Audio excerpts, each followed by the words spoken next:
अस्सलामु अलैकुम वरहमतुल्लाहि वबरकातुहू। संडे कमेंट बॉक्स के एक नए एपिसोड के साथ मैं एम कासमी आप लोगों की खिदमत में हाजिर हूँ और अल्हम्दुलिल्लाह असम के सफ़र से मैं वापस आ चुका हूँ। असम का सफ़र कैसा रहा, आप लोगों के सवालात, इन तमाम बातों से पहले मैं एक अपील आप लोगों से करना चाहता हूँ। ये जो स्क्रीन पर आप लोग फ़ोटो देख रहे हैं ना इस बच्चे की, तो ये आपको जहाँ कहीं भी नज़र आए इसका फ़ोटो आप सेव कर लीजिए।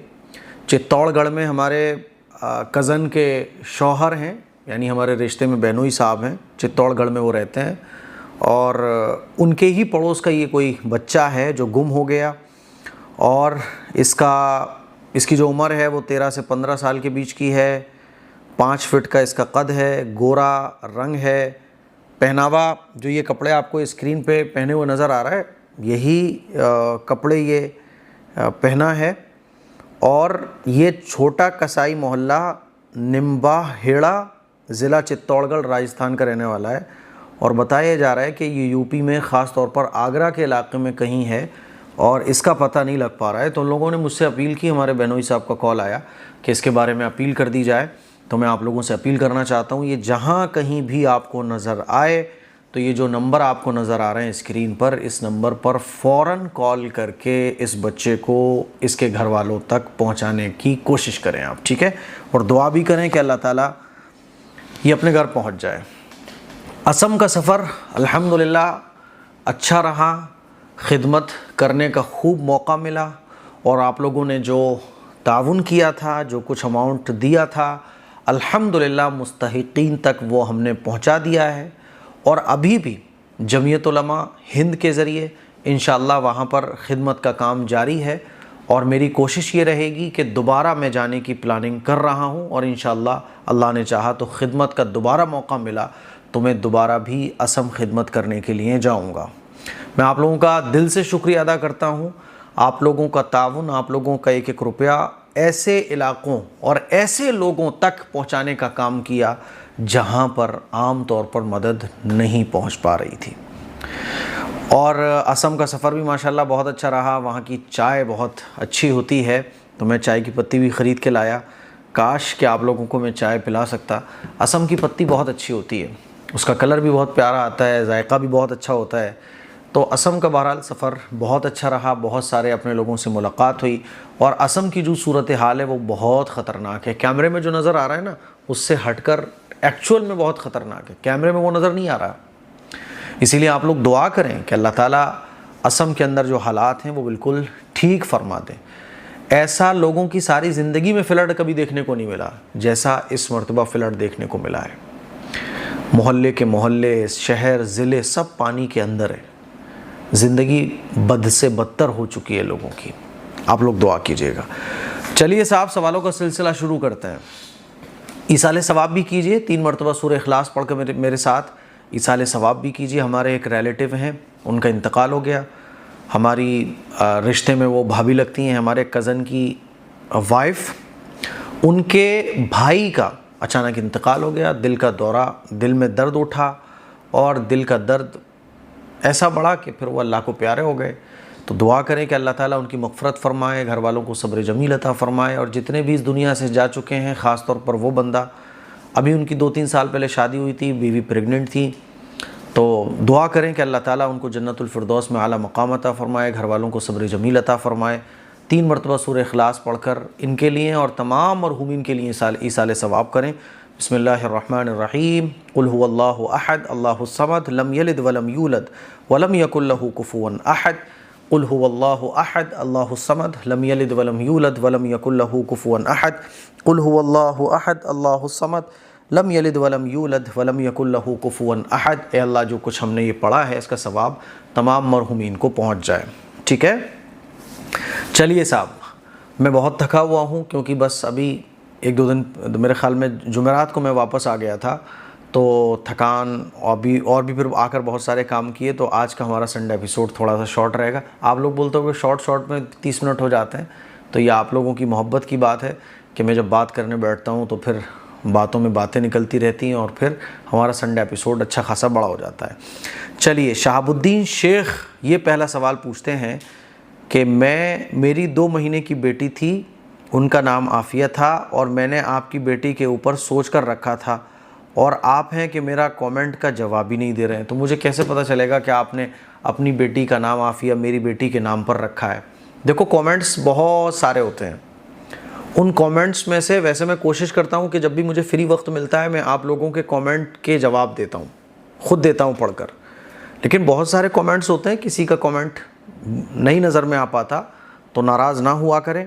आपने अपनी बच्ची का नाम आफिया रखा है मेरी बच्ची के नाम पर, तो ये आपकी मोहब्बत की बात है। आपकी इन मोहब्बतों का मैं दिल से शुक्रिया अदा करना चाहता हूँ। अल्लाह ताला आपकी इस मोहब्बत को खूब कबूल फरमाए। अब इसी में आप अपना सवाल भी लिख देती तो वो सवाल भी आ जाता। जैसे कि व्हाट्सएप पर लोग मैसेज करते हैं, तो व्हाट्सएप पर मैसेज करेंगे तो मुफ्ती साहब अस्सलाम वालेकुम, आपसे एक बहुत ज़रूरी बात करनी थी। अरे क्या ज़रूरी बात करनी थी, वो भी इस रिकॉर्ड में भेज दो। तो व्हाट्सएप पर जो लोग मैसेज करते हैं उनसे भी मैं ये कहना चाहता हूँ कि जब आप सलाम कर रहे हैं, खैरियत ले रहे हैं और ये भी बता रहे हैं कि मुफ्ती साहब आपसे एक ज़रूरी बात पूछनी थी या बात करनी थी, तो वो बात क्या है वो भी रिकॉर्ड करके भेज दो, ताकि आपको मैं जब आपका मैसेज सुनूँ तो आपका सवाल भी मुझे मिल जाए। फिर क्या होगा, मैं उसका जवाब दूंगा, वालेकुम अस्सलाम अल्हम्दुलिल्लाह मैं खैरियत से हूँ, जी बताइए भाई क्या ज़रूरी बात थी और क्या मसला है आपका। अब मैंने ये जवाब दिया, वो मैसेज चले गए नीचे। अब वो आदमी कह रहा है कि यार एक मरतबा देखने के बाद तुम दोबारा मैसेज का रिप्लाई नहीं दे रहे हो, क्योंकि मैसेज आपको मैं बताऊं अभी भी 1300 मैसेज अनरीड पड़े हैं। मैं पढ़ नहीं सकता हूं, कैसे पढ़ूंगा मुझे बताओ आप। चलिए, हिना सिद्दीकी पूछती हैं मुफ्ती साहब अल्लाह ताला असम पर और सब मुसलमानों पर अपना रहम फरमाए, आमीन। हाँ बिल्कुल रहम फरमाए, दुआ करें। देखो असम के जो हालात हैं ना, उसकी एक सबसे बड़ी वजह यह है कि जब जब इंसान इंसान से नफ़रत करेगा, अब ये नफ़रत की बुनियाद कुछ भी हो सकती है, मसलक इस नफ़रत की बुनियाद हो सकती है, मज़हब इस नफ़रत की बुनियाद हो सकता है, आपस की दुश्मनी इस नफ़रत की बुनियाद हो सकती है, हुकूमत को हासिल करना ये मकसद हो सकता है। जब जब इंसान इंसान से नफ़रत करेगा तो कुरान में अल्लाह तबारक व तआला ने क्लियर इरशाद फरमा दिया है, ज़हरल फ़सादु फ़िल बर्रि वल बहरि बिमा कसबत अयदीन नासी लियुज़ीक़हुम बअद अल्लज़ी अमिलू लअल्लहुम यरजिऊन, कि ज़मीन के नीचे यानी समंदर के अंदर या खुश्की के ऊपर जो भी कुछ तब्दीली आती है ना, वो इंसान के अपने आमाल की वजह से आती है। और ये इसलिए आती है ताकि अल्लाह ताला लोगों को वार्न करे, लोगों को मज़ा चखाए, लोगों को ये बात समझ में आए कि ताकत वाला वो है, लोगों को ये समझ में आए कि जुल्म अच्छी चीज़ नहीं है, नफ़रत अच्छी चीज़ नहीं है, और लोग बाज आ जाएं उससे, लअल्लहुम यरजिऊन, ताकि लोग उससे बाज आ जाएं। तो असम के अंदर मैंने लोगों को ये कहते हुए सुना कि ऐसा फ्लड, वैसे तो हर साल फ्लड आता है, लेकिन ऐसा फ्लड हमने अपनी ज़िंदगी में नहीं देखा जैसा इस साल आया है। और उसकी वजह यही नफ़रत है जो इंसानों के बीच में पैदा की गई, इंसानों को इंसानों से लड़ाने के लिए की गई। समझ रहे हो? तो हिंदू हो, मुसलमान हो, सिख हो, ईसाई हो, जुल्म ऊपर वाले को, क्रिएटर को पसंद नहीं है। मुसलमान हिंदू पर जुल्म करे, हिंदू मुसलमान पर जुल्म करे, जुल्म तो अगर जानवर के ऊपर भी होगा ना, ये अल्लाह को पसंद नहीं है। जुल्म अल्लाह के अर्श को हिला के रख देता है, और अल्लाह का अर्श हिले, इंसान बचेगा? नहीं बचेगा। और इस जुल्म को होता हुआ देखकर खामोश रहने वाले और ये सोचकर कि साहब मैं तो इस धर्म का हूँ, वो उस धर्म का है, मुझे क्या करना है, कोई नहीं बचेगा। यही वजह है कि असम की सूरत हाल बहुत ख़राब है। हमें चाहिए कि हम और आप कोई भी ऐसा काम ना करें जो जुल्म की कैटेगरी में आता हो। चलिए दुआ करें भाई, ठीक है। अच्छा जी, अनम नाज ने कहा है मुफ्ती साहब मैंने बहुत ही छोटा सा अमाउंट पे किया है इस स्कैनर पर। अच्छा, पिछले हफ्ते जो मैंने स्कैनर लगाया था और आप लोगों से कहा था कि जितना हो सके ताउन करें, तो जितने भी लोगों ने ताउन किया, कोई अमाउंट छोटा नहीं होता, कोई अमाउंट छोटा नहीं होता। 1 रुपया भी अगर कोई अल्लाह की राह में खर्च करता है ना, तो अल्लाह ये देखता है यहाँ क्या है इस बंदे के, तो आपके दिल का ये अल्लाह को पहुँचता है। लन यनालल्लाहु लुहूमुहा वला दिमाउहा वलाकिन यनालुहु तक़वा मिनकुम, कि अल्लाह को तक़वा पहुँचता है। तो कोई छोटा बड़ा अमाउंट नहीं होता, समझ रहे हो? ये दिल में जो आपके दर्द है ना, दिल में जो खिदमत का जज्बा है, ये अल्लाह को पसंद है। तो अल्लाह के लिए अगर 1 रुपया भी खर्च किया जाए, वो उन करोड़ों रुपये से ज़्यादा है, उन करोड़ों रुपये से ज़्यादा है जो आदमी कंजूसी की वजह से खर्च करता है। मान लीजिए कोई अरबपति है, उसके लिए 1 करोड़ रुपए की कोई हैसियत नहीं है, लेकिन मजबूरी में उसने 1 करोड़ रुपए खर्च कर दिए बस, या वाही वाही के लिए 1 करोड़ रुपए खर्च कर दिए। लेकिन ये बंदा 1 रुपये अल्लाह की राह में खर्च कर रहा है, लेकिन यहाँ से दिल से, तो अल्लाह की नज़दीक ये 1 रुपये की वैल्यू है। समझ रहे हो? तो छोटा बड़ा अमाउंट कुछ नहीं होता। अल्लाह सबके देने को कबूल फरमाए। बारिश खान कह रहे हैं मुफ्ती साहब आप अपना डेली रूटीन बताएं प्लीज़। मेरा डेली रूटीन इतना अच्छा नहीं है जितना अच्छा आप लोग सोच रहे होगे, क्योंकि मुझे ये लगता है कि पूरा दिन गुजर जाता है और मैं वो काम नहीं कर पाता हूँ जो मुझे करना चाहिए। बहुत सारे मेरे काम पेंडिंग में पड़े हुए हैं। मैं अपनी लाइफ के बारे में बहुत फ़िक्रमंद रहता हूँ। मुझे बहुत अफसोस होता है कि मैं अपनी ज़िंदगी में जो काम मैंने सोच के रखे हुए वो नहीं कर पा रहा हूँ। आप लोग दुआ करें कि अल्लाह ताला मेरे टाइम में बरकत दे दे और मेरे मतलब जो मैं करना चाहता हूँ ज़िंदगी में, अल्लाह ताला उन कामों के लिए रास्तों को मेरे लिए आसान फरमा दे। समझ रहे हो? मेरा डेली रूटीन बहुत सिंपल सा है। सुबह फजर की नमाज़ पढ़ने के बाद तिलावत वगैरह, तफसीर वगैरह पढ़नी हो या जो भी कुछ करना हो, है ना, आफिया, फिर स्कूल वगैरह आफिया के जाने के बाद मैं सो जाता हूँ और फिर मैं उठता हूँ तकरीबन 10 साढ़े 10 बजे के टाइम पर।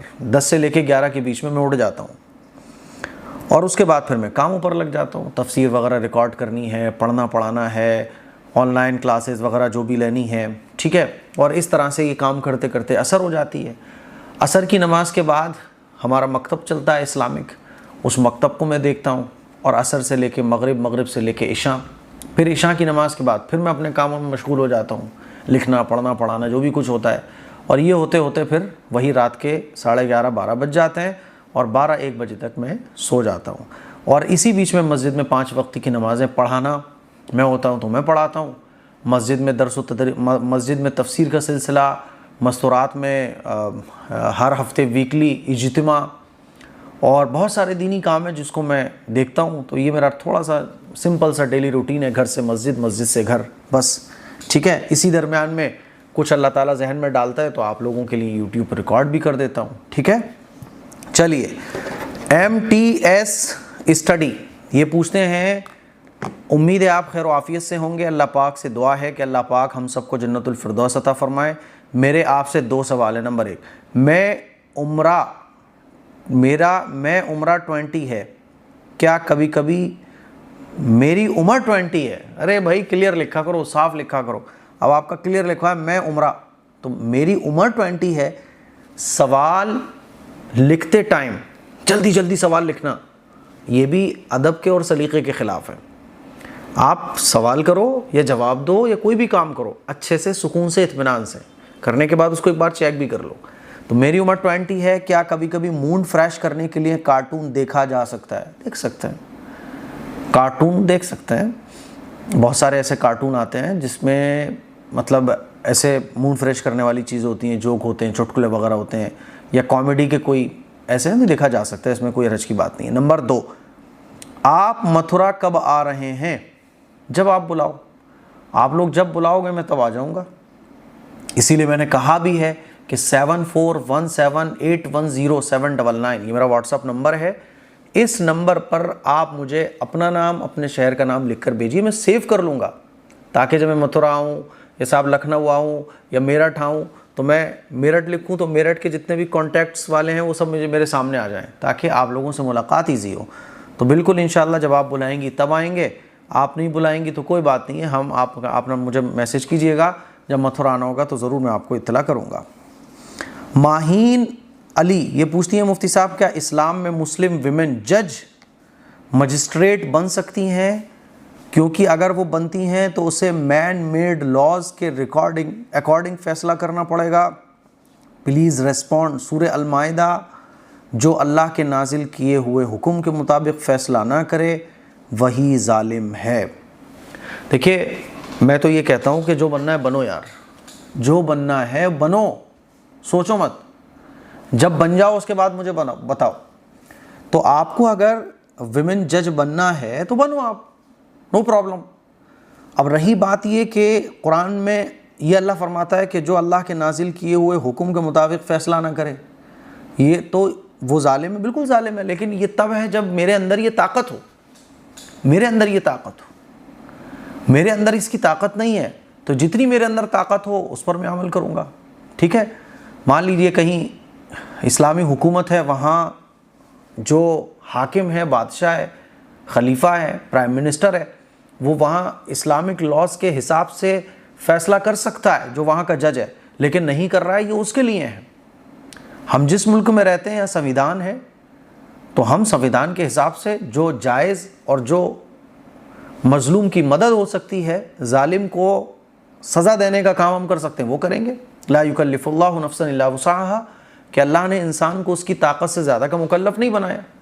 तो आप विमेन जज बनिए, क्योंकि अगर आप नहीं बनोगी ना तो और दूसरे लोग, गलत लोग, और मुसलमान पीछे होता चला जाएगा, गैर आगे बढ़ते चले जाएंगे, और हम लोगों में भी जो मजलूम है उनको फिर इंसाफ कौन दिलाएगा। तो इसीलिए आपको जज बनना चाहिए। आपको जज बनना है, आपको टीचर बनना है, आपको एसपी बनना है, आईपीएस बनना है, बनो यार, कुछ तो बनो, बहुत ज़रूरत है। जब बन जाओ उसके बाद मुझसे पूछो कि मुफ्ती साहब मैं ये बन गई, अब मुझे बताइए शरीयत के मुताबिक मैं कैसे काम करूं। आईपीएस बनना है, बनो। लोग बोलते हैं, कह रहे साहब आईपीएस बनेंगे या पुलिस में जाएंगे तो ये करना पड़ेगा, वो करना पड़ेगा, पहले ही तय करके बैठ जाते हैं। बन जाओ आप, उसके बाद मुझसे पूछो। समझ रहे हो, शैतान और दुनिया हमें पीछे रखने के लिए बहुत कोशिश कर रही है कि मुसलमान पीछे रह जाए, बस कैसे ही ना कैसे। आप पहले बन जाओ, उसके बाद मुझसे पूछो कि मैं ये बन गई, मैं ये बन गया, मुफ्ती साहब आप बताओ शरीयत के मुताबिक मैं कैसे काम करूं, फिर मैं आपको बताऊंगा। बनने से पहले अगर आप हर चीज़ में ये चीज़ें देखोगे, देखना भी चाहिए, लेकिन मैं हूं ना, मैं किस लिए बैठा हूं। बनो आप पहले, तो आप विमेन जज बनो ताकि किसी मजलूम के ऊपर जुल्म ना हो सके। आप बनो वकील ताकि किसी को गलत मुकदमे में ना फंसाया जा सके। आप बनो अच्छे डॉक्टर ताकि गरीब लोगों का इलाज कम पैसों में और सही तरीके से किया जा सके। आप खोलो अपने हॉस्पिटल ताकि जो फालतू की जांचों के जरिए जो करोड़ों रुपए का काला धंधा चल रहा है उस पर लगाम लगाई जा सके। लोगों के मसीहा आप बनो, लोगों के गम में शरीक होने वाले बनो, उनके आंसू पहुंचने वाले बनो ना यार। कुछ समझ रहे हो? तो आप जज बनिए और जज बनने के बाद इंसाफ के साथ फैसला कीजिए। बस इंसाफ ज़रूरी है, समझ रही हो, इंसाफ ज़रूरी है। चलिए, साजिद पूछते हैं, मुफ्ती साहब कैसे हो आप? अल्हम्दुलिल्लाह, आफिया कैसी है? मैं और मेरा बेटा आपकी वीडियोस 6 साल से देख रहे हैं। हम आपसे कॉल पे बात करना चाहते हैं, कैसे करें? मैंने आपको व्हाट्सएप में कई बार मैसेज किया, इंस्टाग्राम पे कई बार मैसेज किया, लेकिन आपने जवाब नहीं दिया। मैं आपसे नाराज़ नहीं हूँ। अब देखो, इन्होंने सब शिकायतें कर ली, ये भी लिख दिया कि हम आपसे नाराज़ नहीं हैं, लेकिन सवाल नहीं लिखा। इसीलिए मैं कहता हूँ कि सवाल भी लिख दिया करो। आपका सवाल नहीं लिया गया अब तक, आप नाराज़ नहीं हैं। आपको बहुत बहुत शुक्रिया, एक मोहब्बत भरा सॉरी आपके लिए कि आपका कमेंट मेरी नज़रों से नहीं गुजरा। व्हाट्सएप पर आप दोबारा मैसेज कीजिएगा ताकि वो मैसेज ऊपर आ जाए और मैं देख सकूँ, है ना। और प्लीज़ जब भी आप भेजें तो सवाल भी साथ में अटैच कर दें, ताकि अगर आपका ये कमेंट लिया गया है तो इसमें अगर सवाल होता तो वो सवाल भी ले लिया जाता। नईम भाई पूछते हैं, मुफ्ती साहब आगरा का मीटअप प्लान कब रख रहे हो? मुझे आपसे मिलना है। Big fan, love you bro, आप बहुत ही अच्छा इंस्पायर करते हो, आपसे मिलना है मुफ्ती साहब। नईम फ्रॉम इरादत नगर, शमशाद, आगरा से। बहुत बहुत शुक्रिया मेरे भाई, इंशाल्लाह जल्द रखेंगे। और मैं तो सोच रहा हूँ कि कुछ खाने पीने का भी प्लान हो जाए, ताकि हमारे जो भाई हमारी बहनें मुलाकात के लिए आएँ तो कुछ थोड़ा बहुत तो खाने पीने को हो। तो इंशाल्लाह जल्द रखा जाएगा। और इसका थोड़ा सा बजट बना ले, थोड़ा सा पैसा वैसा आ जाए, थोड़ा पैसा कमा लें, उसके बाद आप लोगों की दावत करेंगे डायरेक्ट। XYZ मेहता जी, मुफ्ती साहब आप कैसे हो? अल्लाह आपको और हम सबको खुश रखे और दुनिया जहाँ की नेमतों से नवाजे, जज़ाकल्लाह। मुफ्ती साहब हम 2027 में हज को जाने वाले हैं। अल्लाह हम सब हाजियों के हज को कबूल करे। बिल्कुल, अल्लाह ताला हाजियों के हज को कबूल करे और हम लोगों को भी अपने घर के दीदार के लिए कबूल फरमाए। इनके सवाल हैं, नंबर 1, मुफ्ती साहब क्या औरतें तवाफ़ करती हैं तो क्या हम चप्पल या मोज़े पहन सकते हैं? बहुत अच्छा इन्होंने सवाल किया है। देखिए, मोज़े तो बिल्कुल पहन सकते हैं, मोज़े पहनने में तो कोई प्रॉब्लम ही नहीं है। रही बात चप्पल पहनने की, तो बाज़ दफ़ा क्या होता है ना कि किसी के एड़ी में प्रॉब्लम है, तकलीफ़ है पैर में, तो पत्थर पर चलने में दिक्कत होती है, तो चप्पल भी पहनकर तवाफ़ किया जा सकता है। लेकिन हमारे माशरे में जो चप्पल का तसव्वुर है वो पता है क्या है? कि चप्पल पहन के हम टॉयलेट भी जाते हैं, चप्पल पहन के हम बाथरूम भी जाते हैं, चप्पल पहन के हम गंदी जगहों पर भी चलते हैं।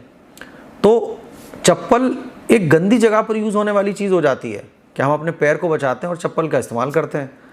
तो ये समझा जाता है कि अगर यही चप्पल पहन के हम तवाफ़ करेंगे तो बेअदबी है, और जाहिर सी बात है बेअदबी भी है, क्योंकि यही चप्पल बाथरूम में भी जा रही है, टॉयलेट में भी जा रही है, गलियों में भी हम इसी चप्पल से चल रहे हैं और फिर इसी चप्पल से हम तवाफ़ करने लगे तो ये जाहिर सी बात है बेअदबी की बात है। तो अगर किसी के पाँव में तकलीफ़ है, अगर किसी के पाँव में दर्द है, तो आप एक नई चप्पल तवाफ़ के लिए ख़रीदिए और उन चप्पलों को पहनकर आप तवाफ़ कीजिए, तो कोई हरज की बात नहीं है। ठीक है, ये मेरी आपसे गुजारिश है। मैं अभी लास्ट टाइम जब उम्रे पर गया था तो मेरे पाँव में तकलीफ़ हो गई थी बहुत, और मेरे उम्रे, ये समझ लें कि मैं उम्रे कर ही नहीं पाया। मस्जिद हराम तक पहुँचते पहुँचते मेरे पाँव में तकलीफ़ बढ़ जाती थी, कोई नस में प्रॉब्लम हो गई थी। तो मैंने चप्पल पहनकर ही तवाफ़ किया। बहुत सारे लोग ऐसे देखते थे मुझे, इंडियंस जो थे, कह रहे देखो तवाफ़ चप्पल पहन के हो रहा है। उनको नहीं पता कि मेरे पाँव में तकलीफ़ है। तो इसका तरीक़ा यही है कि मैंने नई चप्पलें ली थी और वो चप्पलें मैं कहीं भी यूज़ नहीं करता था सिवाय तवाफ़ के। वो चप्पल जब तवाफ़ कर लिया मैंने, तवाफ़ करने के बाद वो चप्पल दोबारा मैं अपने बैग में रख लेता था और जो नॉर्मल यूज़ के लिए चप्पलें थी वो पहन लेता था। तो वो चप्पलें मेरी तवाफ़ के लिए थीं, वो कहीं भी निजासत और नापाक जगह पर रखी नहीं गई। तो आप मोज़े पहनकर भी तवाफ़ कर सकती हैं, चप्पल पहन के भी तवाफ़ कर सकती हैं, लेकिन चप्पल में इस बात का ख्याल रखा जाए कि वो चप्पल आपकी फ़्रेश हो, नई हो एकदम, और वो किसी निजासत वाले मकाम पर इस्तेमाल नहीं हुई हो। या अगर आपकी वो चप्पल ठीक है पुरानी है, नई नहीं है, तो कम से कम आप उसको पानी से वॉश कर लीजिए अच्छे से, ताकि वो एकदम क्लीन हो जाए और आप उसको पहनकर भी तवाफ़ कर सकती हैं। मर्द हज़रात भी कर सकते हैं, मजबूरी में चप्पल पहन के तवाफ़ किया जा सकता है। ठीक है, वरना आप, क्योंकि देखो अल्लाह बहुत रहीम है, करीम है। अल्लाह ने क्या हुक्म दिया कि नमाज़ खड़े होकर नहीं पढ़ सकते तो बैठ कर पढ़ लो, बैठ कर नहीं पढ़ सकते तो लेट कर पढ़ लो, लेट कर भी नहीं पढ़ सकते तो इशारे से पढ़ लो, वज़ू नहीं कर सकते तो तयम्मुम कर लो। तो अल्लाह बड़ा रहीम है, बहुत करीम है। तो ऐसा नहीं है कि आपके पाँव में तकलीफ़ हो फिर भी आप तवाफ़ मतलब ज़बरदस्ती नंगे पैर करो, पाँव की तकलीफ़ बढ़ जाए। आपको अल्लाह ने इजाज़त दी है, समझ रही हो मेरी बात को, तो नो प्रॉब्लम। ठीक है, बाकी किसी के पाँव में कोई तकलीफ़ नहीं है फिर भी वो चप्पल पहन के तवाफ़ कर रहा है, तो ये बेअदबी की बात है, बेअदबी की बात है ना। हाँ, फिर हमें ऐसा नहीं करना चाहिए, फिर हमें बिल्कुल भी ऐसा नहीं करना चाहिए। अल्लाह के घर में आजिज़ी, इनकिसारी, अदब और सलीक़े के साथ हमें काम करना चाहिए। सोच कर देखो, इमेजिन करके देखो कि वो खाने काबा जिसका हम तवाफ़ कर रहे हैं, वहाँ कितने पैगम्बरों ने तवाफ़ किया है। सोच कर देखो आप, हमारे आका सल्लल्लाहु अलैहि वसल्लम, सहाबा इकराम, और उससे पहले हज़रत ईसा अलैहिस्सलाम, हज़रत मूसा अलैहिस्सलाम, हज़रत हारून अलैहिस्सलाम, हज़रत इब्राहीम अलैहिस्सलाम, हज़रत याकूब अलैहिस्सलाम, हज़रत इस्माईल अलैहिस्सलाम, हज़रत इसहाक़ अलैहिस्सलाम। आप देखो ना ज़रा यार, इमेजिन करके देखो कि उस खाने काबा का तवाफ़ कितने पैगम्बरों ने किया है। उस खाने काबा की जो इलाका है जिधर हम तवाफ़ करते हैं, कितने पैगम्बरों के मुबारक कदम वहाँ पड़े हैं, कितने पैगम्बरों ने वहाँ ऐसे तवाफ़ करते हुए दुआएं मांगी। इमेजिन करके देखो, हम जैसे गुनहगारों को उस जगह पर चलने का मौका मिल रहा है, छोटी बात है क्या। तो जितनी आजिज़ी इनकिसारी हमारे अंदर होगी उतना अल्लाह को प्यार आएगा। हाँ, ज़रूरत पर चप्पलें पहनने की भी इजाज़त है। ठीक है, तो चलिए, मुझे उम्मीद है आपको आपके सवाल का जवाब मिल गया होगा। इमाम आज़म पूछते हैं, मुफ्ती साहब मेरा एक सवाल है, मैंने एक अमेरिकन मुफ्ती साहब को सुना, वो कह रहे थे कि अगर तुम कम कमाते हो तो सिर्फ बीवी बच्चों का ख़र्चा उठाओ, माँ बाप का ख़र्चा ना उठाओ। मुझे तो ये गलत बात लगती है, आप बताइए क्या ये सही है। ऐसा तो नहीं कहा होगा उन्होंने, उनके कहने का मतलब कुछ और होगा। और कभी कभी होता है ना कि, क्योंकि ऐसा कौन कह सकता है, मुझे तो नहीं लगता ऐसा कोई कह सकता है कि अपने बीवी बच्चों का ख़र्चा उठाओ। कम कमाते हो तो बीवी बच्चों का ख़र्चा जैसे उठा रहे हो ऐसी माँ बाप का भी ख़र्चा उठा लो। भाई मेरे पास अगर एक रोटी है तो मैं एक रोटी पूरी नहीं खाऊंगा, आधी अपने बीवी बच्चों को खिला दूंगा और आधी में से मैं अपने माँ बाप को और मैं खुद खा लूँगा। तो जैसे बीवी बच्चों का ख़र्चा उठाया जा रहा है, माँ बाप का भी ख़र्चा उठाया जाएगा। माँ बाप की ज़िम्मेदारी किसकी है? बच्चों की तो है ना, बेटों की तो है ना माँ बाप की ज़िम्मेदारी। तो ऐसा तो नहीं कहा होगा उन्होंने, जैसे बीवी बच्चों का ख़र्चा उठाना ज़रूरी है ऐसे ही माँ बाप की ज़िम्मेदारी भी उठाना ज़रूरी है। ऐसा नहीं हो सकता कि आप माँ बाप को छोड़ दो, फिर गैर मुस्लिमों में और इस्लाम में क्या फ़र्क रह जाएगा? गैर मुस्लिमों में भी यही होता है कि ओल्ड एज हाउस भेज दो आप, माँ बाप बूढ़े हो गए, ओल्ड एज हाउस भेजो। तो ऐसा नहीं होगा, उनका कहने का मतलब कुछ और होगा। बीवी बच्चों का भी खर्चा उठाना चाहिए, माँ बाप का भी खर्चा उठाना चाहिए। हाँ, बीवी के ऊपर ज़रूरी नहीं है कि वो माँ बाप की खिदमत करे आपके, है ना। लेकिन इसका मतलब ये भी नहीं है कि कुछ चीज़ों की जिम्मेदारी अगर बीवी पर नहीं है तो अब उन जिम्मेदारियों को ये कह के छोड़ दिया जाए कि साहब शरीयत ने हमारे ऊपर इसकी ज़िम्मेदारी नहीं रखी है। बहुत सारी चीज़ों की शरीयत ने ज़िम्मेदारी नहीं रखी है, लेकिन अखलाक का तकाज़ा ये है कि माँ बाप तो फिर भी मेरे शौहर के माँ बाप हैं, माँ बाप तो फिर भी मेरी बीवी के माँ बाप हैं। अगर कोई बूढ़ा आदमी भूखा हो तो उसको खाना खिलाना, कोई बूढ़ा आदमी अगर सड़क पे भी मुझे बैठा हुआ नज़र आ जाए तो उसका इकराम करना, ये मेरी अखलाकी ज़िम्मेदारी है। फिर ये तो मेरे शौहर के माँ बाप हैं, ये तो मेरी बीवी के माँ बाप हैं, इसका हमें ख्याल करना चाहिए। तो मुझे उम्मीद है आज का संडे एपिसोड आप लोगों को पसंद आया होगा। दुआओं की गुजारिश है, इस क्लिप को शेयर करें, दूसरों तक पहुँचाएँ, और अगले संडे कमेंट बॉक्स के लिए अपना कमेंट बॉक्स में जाके अपना सवाल ज़रूर टाइप कीजिए। मुझे दुआओं में याद रखिएगा। अस्सलामु अलैकुम वरहमतुल्लाहि वबरकातुहू।